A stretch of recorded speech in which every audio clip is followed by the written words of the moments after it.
Welcome back to the Friar Talk podcasting YouTube channel. Today, we're going to be talking about the NL MVP race. Now, I think at this point in the year, it's pretty clear that it's between two guys. Now, Fernando Tatis Jr. is one of those guys. Obviously, we're Padres fans. We will try to keep the bias out of it this segment.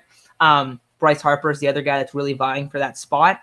Now, it did seem like Fernando was it seemed like he was going to run away with it. And then Bryce got really hot. And then Fernando got hurt. And up until a couple days ago, he had been struggling for him, he had been struggling. His numbers went a little bit down. But right now, if we're just looking at where these guys are at, Tatis, and we're recording this on Saturday before both these guys have played. So right now, Tatis has a 999 OPS. He's getting on base at a 370 clip, 25 stolen bases, 91 RBIs, and of course, 39 home runs. He leads the NL. He is hitting 286 to go with that. And right now he has a 6.5 WAR. On the other hand, Bryce Harper, he has a little bit less WAR, 5.4, 33 home runs. However, he is hitting 313, so he is getting a lot more hits. His on-base percentage is also 427. I don't know if you guys saw that, so that is absurd. And he has an 1,053 OPS to go along with 77 RBIs and 13 stolen bases. So I know I just threw a bunch of stats at you guys. One other thing, right now, for as much slack as Fernando Tatis gets on defense, he does have overall better defensive metrics than Bryce Harper as well, and is in what stats back up is as a more valuable defensive piece throughout the season. So just looking at those numbers, kind of seeing where these teams are at, they're in similar spots. They're not in the wild card spot. They're trying to race for it. Now, I don't know if I'd probably lean that the Cardinals or the Reds end up winning it just because of their soft schedules. And even the Reds have been playing really bad, so we'll see how that goes out. But it seems like both these teams are on the outside looking in. Potentially, I think there's a chance that potentially either one of these guys is the guy that really gets hot and carries their team to the playoffs. If either one of those guys does that and they win the wild card, I think they win MVP. Now, if they don't, I think their numbers are pretty close. Yes, Bryce has a little bit better numbers on base percentage. Obviously, it's like 50 points better. But Tatis is winning the home run race. We know how big of a deal that is. We also know that he hasn't played the whole year. He's been battling an injury, and he's still, been amazing. But I think with approximately 15 games left in each of these seasons, it's going to really come down to these last couple weeks. So where are you guys at? Isaac, you can start out, man. Where are you at with this MVP race? Yeah, so Chase knows in high school when the Padres weren't a very good team that I didn't really have a favorite Padre. I didn't really care to have a favorite Padre. So who was my favorite baseball player? It was Bryce Harper.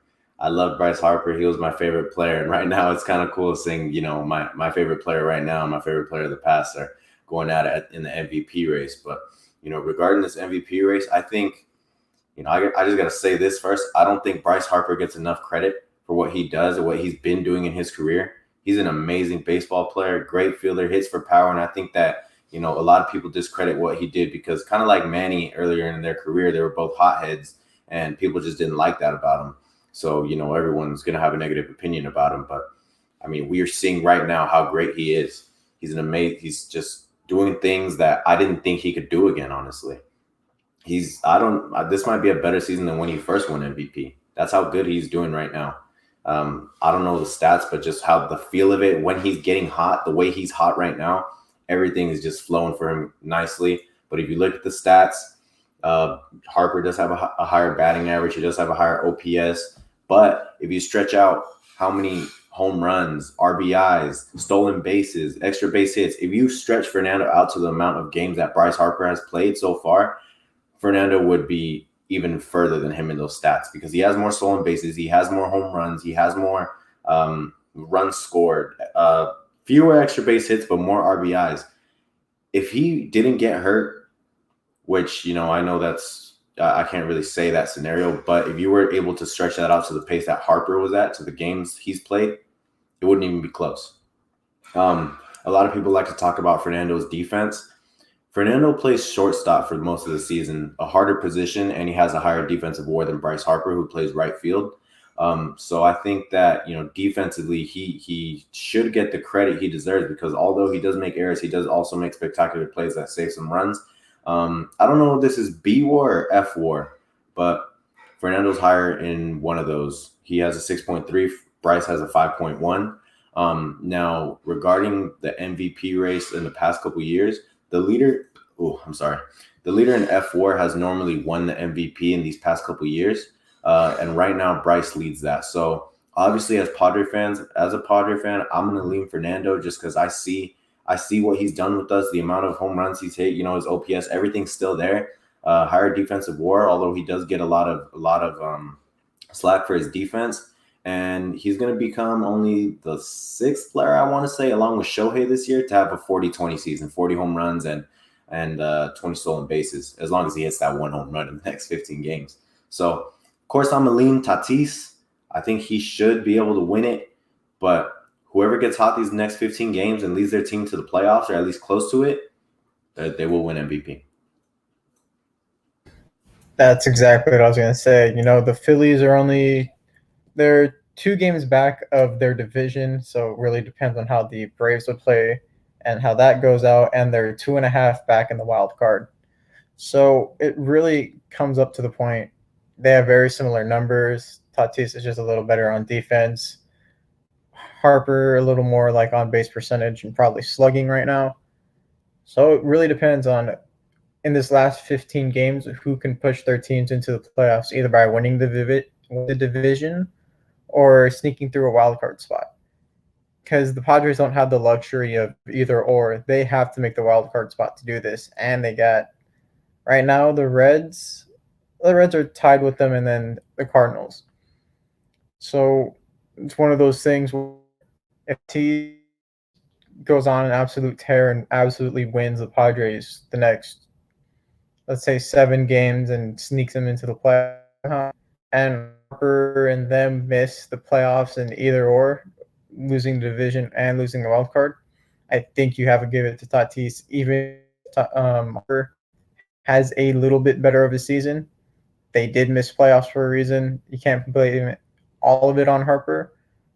But looking at the counterpart, Tatis pushed his team into the playoffs, and we saw the Padres are without Tatis. It's a shell of them former selves, which isn't a shell of what they were at the beginning of the season. So if the Padres make playoffs, I think Tatis is winning it. If they both make playoffs, that one's going to be a little bit tougher of a call, because then it's really going to probably go on to, okay, Tatis didn't play as many games, but he has equal, if not better, if not slightly worse stats in some categories than Harper, and Harper playing a full season. In that case, I still think Tatis edges out Harper just a little bit, just because of the fact that he's put up similar numbers with less time played. So I think even then, Tatis still wins it in the end. But who knows? Harper could go ice cold these last 15. Tatis can go ice cold this last 15. Who knows what's going to happen? But as of right now, I still think Tatis is in the slightest of leads when it comes to the MVP race. No, I definitely think that's a good point. And like you're talking about, if Tatis gets hot and he carries the Padres to the playoffs, same thing for Bryce, And I think one thing, like, why we're talking about this specifically, I don't even know if it's as much of, they make the playoffs, because obviously in baseball, star players do not have the impact that they do in a league such as the NBA to, like, put their team in that playoff mix. But we have to remember who we're talking about here. We're talking, and like you said, Isaac, a guy that gets way too much slack, I think, from a lot of fan bases.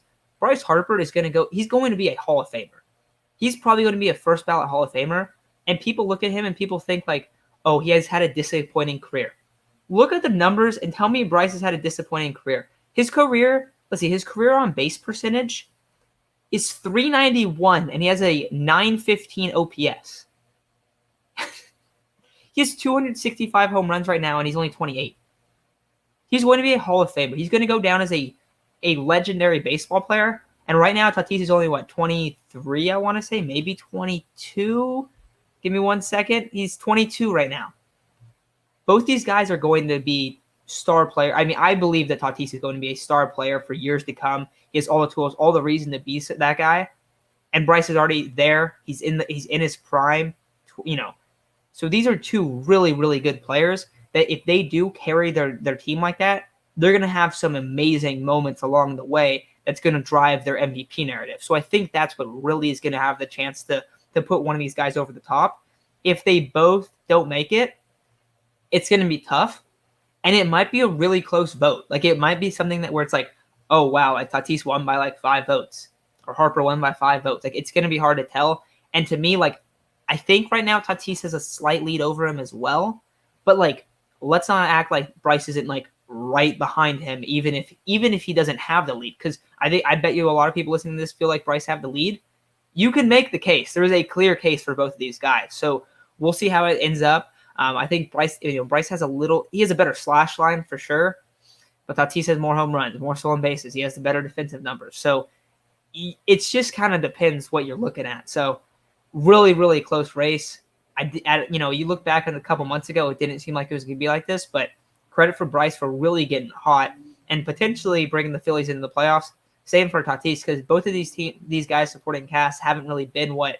And I think I'm maybe a little bit higher on like the guys around Bryce on the Phillies. Maybe not that starting rotation, but like these are two guys that are really leading their team. So got to give credit to both of them.